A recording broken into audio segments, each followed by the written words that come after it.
The race for the leadership of the 10th National Assembly has been on, and it is becoming a very big issue, more than ever before, especially among members of the ruling All Progressive Congress APC. This has equally become a national concern, eliciting anxiety even amongst the Nigerian public, challenging especially without recourse to the sensibility and the plight of ordinary citizens of the country who is traumatized due to the prevailing social and economic conditions. Lots of intrigues by the lawmakers and the political platforms to produce the principal officers of the next Senate and House of Representatives have been so tense. The 10th Assembly is almost dividing itself along ethnic and religious lines already, occasioned by the 2023 general elections, with various groups laying claims to the top leadership of the national legislative arm. But Nigeria certainly needs a new breed of parliamentary leaders that would responsibly assert and leverage the independence of the legislature and help steer the country out of its social and economic quagmire. So, we shall be discussing the National Assembly leadership race, the outcome of the consultations so far, and what stakeholders have to do to ensure that new leadership emerge without necessarily exacerbating the divisions. This is Nigeria Today. I am Okorafor Clinton. Welcome to the program.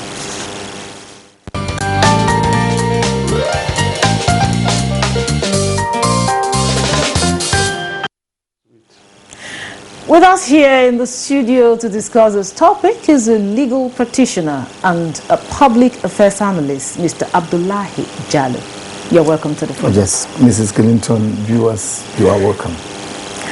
We also have with us here Mazi Okorafor, National Secretary, Coalition of APC Support Groups and Public Affairs Analyst. Thank you for joining us. My pleasure. I'll start with you, Mr. Abdullahi Jallo. Yes. Now, you are very conversant. You're a legal practitioner, conversant with the political terrain and, of course, events as they unfold. Now, tell us, what is your view on the leadership tussle that is ongoing? Well, viewers, Mrs. Clinton, the issue at stake is a very straightforward issue. In the first place, you can agree with me, the popular views of the party would the present position. The party has proposed Senator Godswill Opabio and Jibrin Barrow. And you can agree with me that Yaro Gandhi, former governor of Zamfara State, and others are equally interested to become Senate President. A lot of interest. And you have said it all that unfortunately, issue of religion and ethnicity has come in. Mrs. Clinton and the viewers, to be sincere, if you reflect your mind back during NRC SDP, where Abiola of Blessing Memory was brought with Baba Gane Kingibe.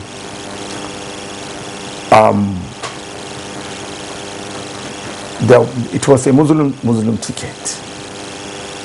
That was done just for convenience, not on religious basis. You can quickly recall that a Kano man, a Kano politician of Blessing Bashir Tofa contested in Kano with this Abiola and Baba Gana Kingibe, but he lost. So what I'm driving at is that people should not look at what is happening as if there is a religious dimension in it. The APC has done this just for convenience sake, for purposes of winning election. And the second thing is the crisis of the leadership. Most of Northerners today most of Northerners today, we politicians, we are fully in support of the emergence of Opabio was Jibrin Barrow, because the APC got a higher votes from the North. Kano alone, despite the shortcoming of the present government, where NMPP defeated them in the poll, they were able to deliver 550,000 votes to APC from only one state. You know, Kano has about 44 local government. It has about 6 million votes. So in this regards, the Northerners are interested to participate in this government fully, to support it. The Coral Clara people are making, all these Ranko and Halubalus are on the speaker. And the reason is simple. The reason is simple, which I can now educate you. Why should the party go and take, for example, Abbas Tajuddin, who is a Yoruba, nominated maybe by Bajabia Mila? People should be allowed to select the person they want. And more so, in the House of Reps, there are all legislators that have came back. Betara is there, Alassane Dogo is there, Ahmed Idris, the speaker, the deputy speaker, and so many one of them. And then you brought a newcomer to come and say, okay, you should become the speaker. And the party endorses it. There is no quarrel at all about Fabio and Senator Jibrin Barrow. The contention is, had it been the party which is suffering, has taken, for example, Mr. Abdullahi Jallo or any other name from the North, who has no this background as his tribe. No matter how you stay, I stayed in an Igbo land, I can never become an Igbo. Okay, I'll have to stop you there. Now, Mazi Peter, I know he has said a lot of things about the event as they're unfolding, but then I know you're privy to what is going on. So tell us, where are we right now? You know, with the consultations and all the, the whole permutations and the rest of the. Where are we at this point? Well, mistake making is part of human existence. When you cease to make mistakes, you cannot make progress. Now we're talking about consultations before what happened or after what has happened. It's like placing the cart before the horse. Such grassrooted consultations ought to have been done before they arrive at that decision. But to throw a light, I took time to go through the lines of the contents of that letter from the party by the Publicity Secretary, Barrister Walker. It's indicative of the fact that they were not part of the prima facie decision to zone and micro-zone to individuals. You can pick up that letter and go through it. So that at no time was the party part of that decision, going by the letter issued by Walker. The national chairman, the letter reads that they were introduced to the subject matter and the party was like remunerating on the conditions. It's not a final decision from the party. It's like an introduction to them. So, and that is why people who have gone through the lines of that letter are now coming up to say, review it. Go through it. Because the country in the past 7 years and has gone through economic instability, security instability, social instability. And I'm not sure Nigerians are ready for another 4 years of such experience. So what that means is that this present government has a lot of tasks on their shoulder to get things to work in peace. The common man, the ordinary Nigerian. So going forward, what I think should be done, like they have realized, by the various consultations going on now, which reflect the final decision is not final, it's open. What I think should be done is they should do what I call institutional consultation by engaging the National Executive Committee members of the party, so that we will not keep going around circle and let the decision be final and definite. Get them involved, and then let the zoning be considered first before micro-zoning. Once you do micro-zoning alongside zoning, it then means you are prejudiced.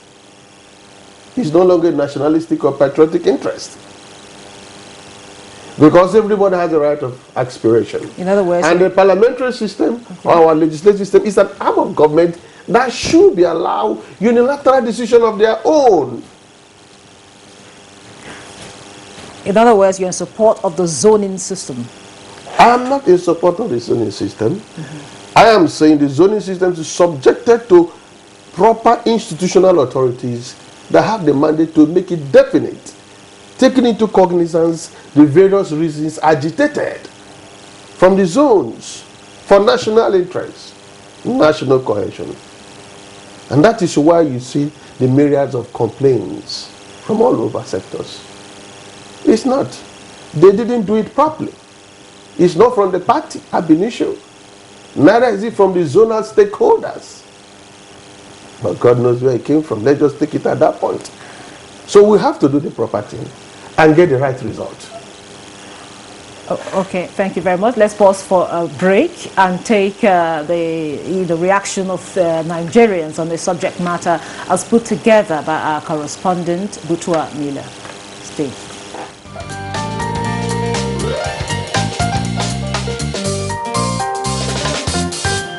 The Southwest already has the president-elect, and then the Northeast already has the vice president-elect. Those two are out.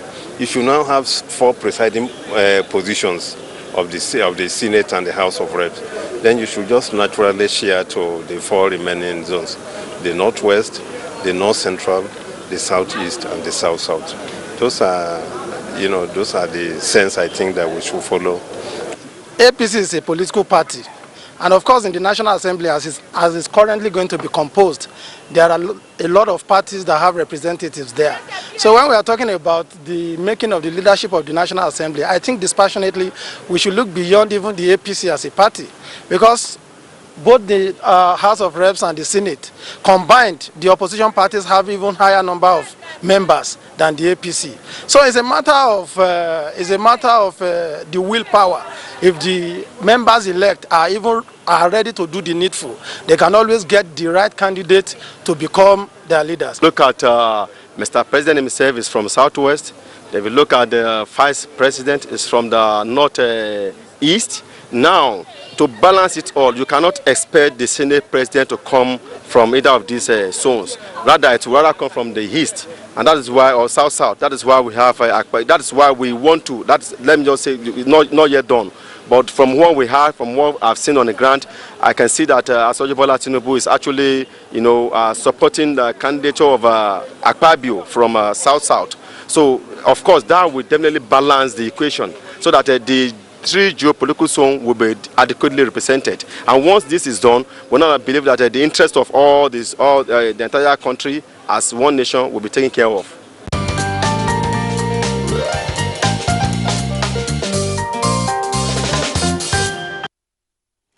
Welcome back. The program is still Nigeria Today, and I'm still here with my guests, the 2 gentlemen. Now, Mr. Abdullahi, you have a reaction of people there. Now, somebody made a mention of, the other parties. Now, we know the APC is a dominant party, no doubt about it, and of course the issue of competence poses a threat. Must the leadership of the National Assembly come from the ruling party? Must it come from the APC? Well, Mrs. Clinton, you look at the amputation, the numbers of senators in the Senate, which the ruling party had the highest number, not like what is in the House of Reps. Even where the opposition party came together in the Senate, they cannot beat the number of the senators that are for APC. Already, you see, we have that position in mind. Honestly, not because you as an interviewer, an Igbo or he. My person that I was supporting before was Kanu. But I look at the interest of the party, which is supreme, and I look at the number of the senators that are for Opabio as it is now. And whether his emergence may be a problem to the party is unlike what is going to happen in the House of Reps. So he has made mention of a letter written by the National Publicity Secretary, which I read it and I know the contents. And I am very close person to the national chairman. I know what is happening. But also I'm a party man. So I am not missing words. The position of the party is going pari passu with the positions of Nigerians, particularly people like myself. We are making effort to avoid Sudan crisis, where you build a country, just few people to come and destroy it. Each part of the country need to be represented. And coming of Opabio and Jibrin Barrow is a plus to the party, and I am sure even if we go for election now, Clinton, certainly that calculation will not be missed. Our only problem of the party, which I'm not quarreling the party, I am a party man, I am obeying the party. I have heard when Opabio went to the national chairman, he said, go and look for people. So out of 107, Opabio went with about 76 senators serving. So what are you talking about? Okay. That is the issue. Okay, Abdullahi, let me allow Mazi Peter to talk here. Now, we've been talking about, you mentioned some persons and the rest, but we keep talking about people.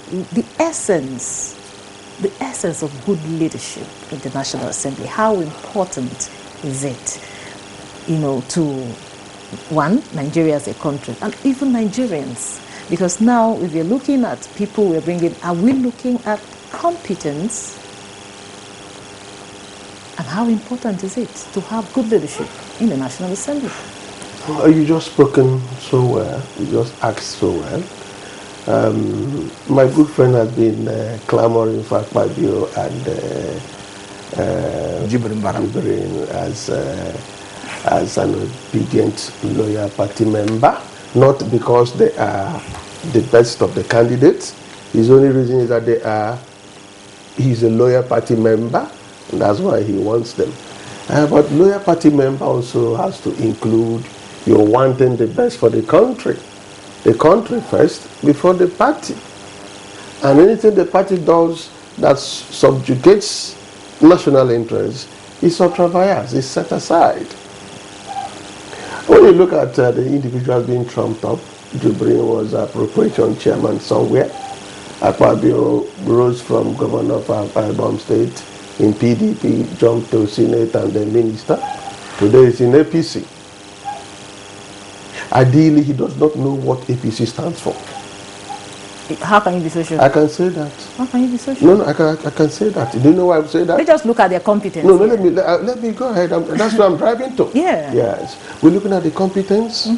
We have sequential invite on him by EFCC. Within this period, short interlude. to come and explain hundreds of billions diverted. No. Let me come. Let's not go there. It's in the public domain. I'm not the one bringing it out. It's in the public domain. Let's not go there. You're asking about competence. We're asking about competence. And we're talking about competence. Competence has to do with credibility. It's on record that he has refused to honor invitation up till now. If I am questionable, I won't go. If I'm not questionable, I'll go and clear myself. There's nothing wrong being invited by security or any of the graft agency to come and explain yourself. If your records are straight, you just go there and put your records in and walk away. Anyway, that aside, what I'm trying to tell you, competence is the watchword and the underlying factor to determine the 10th leadership of the National Assembly, because it's a department, a separate arm of government that balances the tiers of government for the smooth operation of governance in a country. It cannot be coerced to loyalty. It cannot be subjected to control and influence. And it cannot be headed by a man who has questions to answer here and there. Imagine a National Assembly that is running on a due course, and all of a sudden, because you are standing on the right of the people, and somebody calls you, come, you are needed to, before the graft agency, come and explain yourself. The business of the house is thrown into a wire. And that should have been done before then, before you are elected. So competence is the issue. And when you are talking about competence, I as a person, I transcend geographical consideration. I don't mind where you are. But having been part of the process of the growth of APC from 2013, so to say, till now, I think I have the mandate and the privilege to say who and who ought to mind that place within the party system. Loyalty, obedience, competence, free of any incursion from the graft agency. There are so many of them, but I can tell you of one. Distinguished Senator Osita Zunaso. He has been in the House of Rep. He has been in the Senate. He has worked as in the Rep. He has worked in the Senate. He has served the party as organizing secretary. He has never been invited by any anti-graft agency for any questioning. He is a humongous human resource manager and bridge builder. We are not really here to No, I'm not campaigning for anybody. I'm just giving you an inference. Look, I'm not campaigning for him. We are looking at the possibilities. Just look at we are looking at the possibilities on table. The importance of good leadership is what Yes, so good leadership must be narrowed down to an individual. And when you narrow it down to an individual, you bring out his characteristics and traits in the public. Do you just pick up individual from the vacuum? If you must point at somebody and let the public look at him and mention a name, go and scrutinize him. That's what we're saying here. Thank you very much. Thank you very much, Mazi Peter. So, what will be your closing thought here, Mr. Abdullahi? Well, the question is, Mazi has made his mind known. The question is, as a lawyer, I know invitation is not conviction. And I believe most of the senators that are currently in the Senate, many of them are ex-governors. And I always try to measure my words before I say it, maybe because of my background. I know Opabio right from day one. And nobody is above the law. So I should have one Mazi. Maybe I'm not defending Opabio to draw the words are too harsh for this forum, because for you to make Clara, I see you, and tag you with something that you are invited, while I'm not part of the agency. No matter, I know so many people's name were mentioned, and then they do not even have an offense they have committed. Okay. But in any case, that is his own views. So, for me, legally speaking, invitation by EFCC does not translate that one has committed any offense. offense. So we are Yes. withdrawing it for the purpose of this forum, Yeah. at least to throw apology to Opabio. Yes. No, I have not said anything. No, Alaji. Gentlemen, we have to end it he here. should go and answer. Gentlemen, we have to Advise end it him. here. He's supposed to go Gentlemen, and answer. Because this Thank is you very and clear much. the air. this Thank is you very agency much. of No government. allegation. Thank you very much. NTA There is no allegation. there is no allegation NTA on as him. it There's is no now. allegation. Thank you very they much. say he should Look come at and Gentlemen. clear the NTA air. as it is Let now him go and is clear one the air. of the best Gentlemen, institutions in thank this you Let country. very him go and much. clear the So air. it's not good for us to make it. No, it's not allegation from you. I said you should go and clear the air. Thank you very much. He's been invited twice. Gentlemen, thank you Go and clear very, the very air. much. Thank you very much for your contribution. Thank you very much. But we do apology for any word that has been said wrongly. And invitation is not conviction. But so it's the good to honor. the Honor it. conversation seems to be getting quite interesting. But as it is, time is not on our side. So we would have to stop here. But before we go, we must appreciate our guests for their time. Mr. Abdullahi Jallo, a lawyer and a public affairs analyst. Thank you very much for sharing your thoughts with us. Thank you very much. And also we appreciate you, Mazi Peter Okorafor, is a public affairs analyst. Thank you very much for coming. And to you, our viewer, thank you very much for always keeping the date with us. Don't forget Nigeria Today, weekdays by 7:30 p.m. on NTA News 24. You can watch this and other episodes on www.youtube.com/NTA News 24. Thank you for watching. I'm Eukaria Clinton. See you tomorrow. I like it.